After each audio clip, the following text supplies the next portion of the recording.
आप देख रहे हैं news network channel Jameel Shah के साथ। Subscribe my channel, like and share.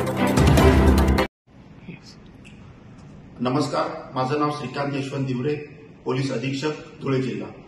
उद्या धुळे जिल्ह्यामध्ये विधानसभा निवडणुकीच्या काउंटिंगसाठी 5 काउंटिंग सेंटर्स आपण ठेवण्यात आलेले आहेत। शेवाळी फाटा Sakri, Kendriya Vidyalaya Nagaon, jail road Dhule, Kumrej road Sindkheda आणि करवंद नाका शिरपूर या 5 ठिकाणी आपण काउंटिंग सेंटर्स आपण नेमण्यात आलेले आहेत। त्या 5 काउंटिंग सेंटर्सवर माननीय निवडणूक आयोगाच्या निर्देशानुसार आपण 3 टायर कॉर्डन सिस्टीम्स आपण तिथे नेमण्यात आलेली आहे। त्याच्यापैकी इनर कॉर्डन जो आहे तो पॅरामिलिटरी फोर्सचा राहणार आहे, मिडिल कॉर्नर जो आहे तो एसआरपीएफचा राहणार आहे आणि आउटर कॉर्डन जो आहे तो लोकल पोलिसांचा राहणार आहे। याद्वारे सगळ्यांना सूचित करण्यात येते की प्रशासनाने ज्या ज्या लोकांना पासेस दिलेले आहेत त्याच्यामध्ये मीडिया असेल किंवा पोलिंग एजंट्स असतील त्यांनाच त्या ठिकाणी एंट्री दिली जाईल। त्यांना पहिल्याच कॉर्डनमध्ये चेकिंग केलं जाईल।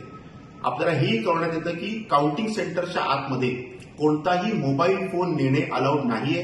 त्याच्यामुळे मोबाईल फोन, कुठलेही मॅच बॉक्स, लायटर अथवा धार्मिक विधीचे सामान, हातोडा इत्यादी कोणत्याही परिस्थितीमध्ये आपल्याला अलाउड केलं जाणार नाही आणि आपण ते आणू देखील नाही।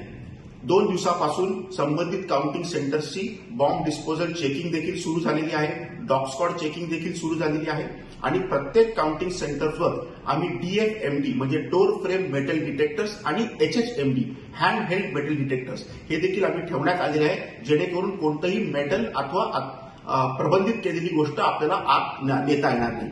सगळ्यांना याद्वारे आवाहन करण्यात येत आहे की कोणत्याही विजयी उमेदवाराने आपली विजयी मिरवणूक काढण्यात येऊ नये, त्याकरिता प्रशासनाकडून परमिशन दिली जाणार नाही। त्याच्यामुळे सगळ्यांना अशी एक विनंती होता, सूचना करण्यात येते की कोणत्याही प्रकारे अननेसेसरी घोषणा देणे, जे उमेदवार हारले आहेत त्यांच्या घरावर काहीतरी गटबाजी करून मुद्दामून लॉ ऑर्डरचा प्रश्न निर्माण करणे, अशा कोणत्याही भानगडीमध्ये आपण पडू नये। त्याच्यावर अतिशय सक्तपणाने कायदेशीर कारवाई केली जाईल याची सगळ्यांनी नोंद घ्यावी। धन्यवाद।